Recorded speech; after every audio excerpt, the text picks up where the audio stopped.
નમસ્કાર. જો તમે કોઈ કંપનીમાં કામ કરો છો અથવા બિઝનેસ ચલાવો છો તો આ સમાચાર તમારા માટે ખૂબ જ મહત્વના છે. અમદાવાદ સાયબર ક્રાઇમ બ્રાન્ચે બોસ સ્કેમ અથવા સીઈઓ ઇમ્પર્સનેશન ફ્રોડ નામની નવી સાયબર ઠગાઈ અંગે ચેતવણી જાહેર કરી છે. સાયબર ક્રાઇમની સલાહ છે કે કોઈ પણ અજાણી ઝિપ અથવા એપીકે ફાઇલ ક્યારેય ઓપન ન કરો. પૈસા ટ્રાન્સફર કરતા પહેલા સંબંધિત અધિકારી સાથે સીધી ફોન અથવા વિડિયો કોલ દ્વારા ખાતરી કરો. કોઈ પણ સાયબર ઠગાઈનો ભોગ બન્યા હો તો તરત જ 1930 હેલ્પલાઇન અથવા નેશનલ સાયબર ક્રાઇમ પોર્ટલ પર ફરિયાદ નોંધાવો. ધ્યાનમાં આવ્યું છે કે એક નવું સ્કેમ બોસ સ્કેમના નામથી ચાલુ થયું છે, જેમાં અનેક લોકો અત્યાર સુધી વિક્ટિમ્સ બન્યા છે. બોસ સ્કેમની આખી મોડસ ઓપરેન્ડી એવી છે કે વોટ્સએપ પર તમારા જે લોકો કામ કરતા હોય તો બોસના નામથી અને બોસના ડીપી સાથેનો એક મેસેજ આવે છે, જેમાં પૈસા ટ્રાન્સફર કરવાની ઇન્સ્ટ્રક્શન હોય કે માંગ હોય છે. આ સ્કેમ એવી રીતે વર્ક કરતું હોય છે કે એક ઝિપ ફાઇલ મોકલવામાં આવે છે. એ ઝિપ ફાઇલની અંદર એક મેલિશિયસ ફાઇલ અટેચ્ડ હોય છે અને જ્યારે આ ઝિપ ફાઇલ કોઈ ડાઉનલોડ કરીને ઓપન કરે ત્યારે આ હેક થઈ જાય અને એનું વોટ્સએપ હેક થઈ જતું હોય છે. પછી જે ફ્રોડસ્ટર છે આ વોટ્સએપના કોન્ટેક્ટ ડિટેલ્સ લઈ લે છે. બોસના નામનું જે પણ નામ હોય એમાં પોતાનું નંબર ચડાવી દે છે અને પોતાનું નંબર અજાણ્યા નંબર હોય પણ એમાં સામે બોસની જ ડીપી ફોટો એટલે ડિસ્પ્લે પ્રોફાઇલ બોસના જ નામની ડિસ્પ્લે પ્રોફાઇલ લઈ લેતો હોય છે અને નામ પણ બોસનું લઈ લે છે. ધારો કે વિશાલ કુમાર હોય તો વિશાલ કુમાર જ હોય, કાં તો તમારા ફોનમાં તમે બોસનું નામ સરજી કરીને સ્ટોર કર્યું હોય તો સરજી જ લઈ લેશે.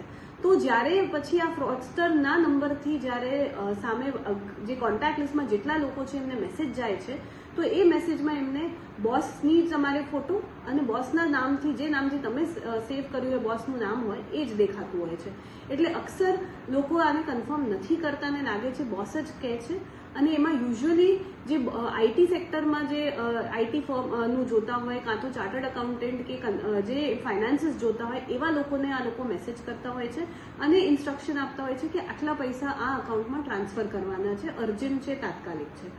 અગાઉ આપણે આ જોતા હતા કે એમાં ઘણીવાર અનનોન નંબર હતું તો લોકો ટ્રાન્સફર નહોતા કરતા, પણ બિકોઝ આમાં નામ પણ એ લોકો ચેન્જ કરી દે છે કોન્ટેક્ટ લિસ્ટમાં તો આના ઘણા બધા ભોગ બનતા હોય છે. છેલ્લા 1 મહિનામાં અમે આવી રીતે નવા ઘણા લોકોને આમાં ફ્રોડ બનતા જોયા છે, વિક્ટિમ બનતા જોયા છે. અને આમાં બીજું એક મહત્વનું છે કે આને ચેક કઈ રીતે કરીએ કે આ વોટ્સએપ મેસેજ જેન્યુઇન છે કે નથી. તો ખાલી જો ઇવન બોસના નામથી આવતું હોય એકવાર એના પર ક્લિક કરીને નંબર જોશો તો તમને ખબર પડી જશે કે આ બોસનો નંબર છે કે નથી.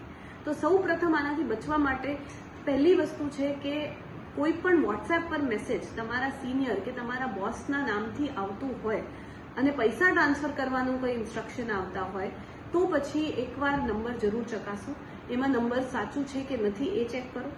કોઈ પણ વોટ્સએપના મેસેજથી સિનિયર કે બોસ તરફથી કોઈ મેસેજ આવતું હોય અને એમાં પૈસા ટ્રાન્સફર કરવાની માંગણી થઈ હોય તો નોર્મલી ચેક કરતા પહેલા ટ્રાન્સફર કરશો નહીં.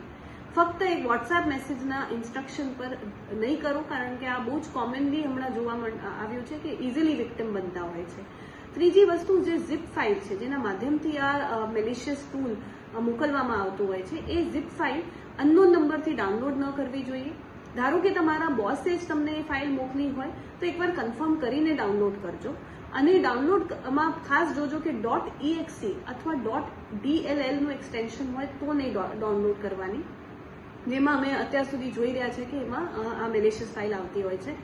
ધારો કે ભૂલથી તમારી સાથે ડાઉનલોડ થઈ ગયું છે અને તમને લાગ્યું કે ધારો કે એમાં ઇન્સ્ટ્રક્શન હતી કે ભાઈ આમાં આ ફાઇલ જે હું મોકલી આપું છું એમાં આઈટી રિટર્ન છે કે તમારા કંપનીના 2 મહિનાનું કંઈક ટ્રાન્ઝેક્શન છે અને ખોલ્યા પછી જે બોસે કીધું એ પ્રમાણનું કન્ટેન્ટ ન મળે તો તરત એલર્ટ થઈ જાઓ કે આ ફ્રોડ ફાઇલ જ તમને મોકલવામાં આવી છે અને તરત 1930 કોલ કરો તાકી પૈસાનું નાણાકીય ટ્રાન્ઝેક્શન ત્યાં ને ત્યાં સ્ટોપ થઈ શકે છે અને તરત પોલીસને જાણ કરો અને હવે બેંકને જાણ કરો કે આમાં ટ્રાન્ઝેક્શન થ્રુ એન્ડ થ્રુ ન થાય.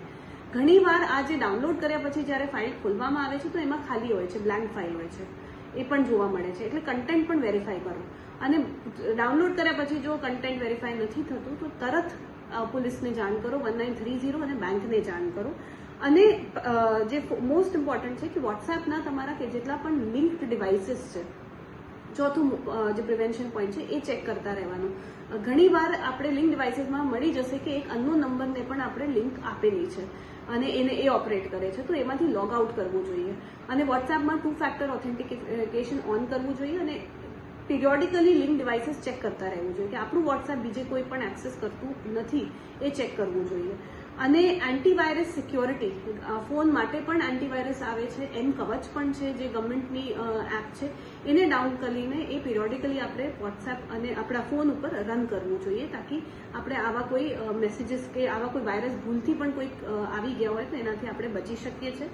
થર્ડ પાર્ટી એપ્લિકેશન્સ કે અનનોન વેબસાઇટથી એપ્લિકેશન ડાઉનલોડ ન કરવું જોઈએ, પ્લે સ્ટોરથી જ એપ્લિકેશન્સ ડાઉનલોડ કરવી જોઈએ તાકી આવી રીતે કોઈ મેલિશિયસ લિંક આપણને ન મળી જાય. અને છેલ્લે હું કહીશ કે જે મેઇન અગત્યનું છે કે વોટ્સએપ પર કોઈ ઇન્સ્ટ્રક્શન આપતું હોય કે મને પૈસા ટ્રાન્સફર કરો બોસના નામે કે અથવા કોઈના નામે, તમારા ફ્રેન્ડ કે રિલેટિવના નામે, તો પણ રેગ્યુલર કોલ કરીને, વોટ્સએપ કોલ નહીં, રેગ્યુલર કોલ કરીને ચકાસણી કરીને જ પૈસા ટ્રાન્સફર કરવાનું રાખો. તો આ છે આખું બોસ સ્કેમ અને એનાથી કઈ રીતે આપણે બચી. ऐसे ही अन्य खबरों के लिए चैनल को सब्सक्राइब कीजिए. खबरों का नोटिफिकेशन पाने के लिए बेल आइकॉन को जरूर दबाएं.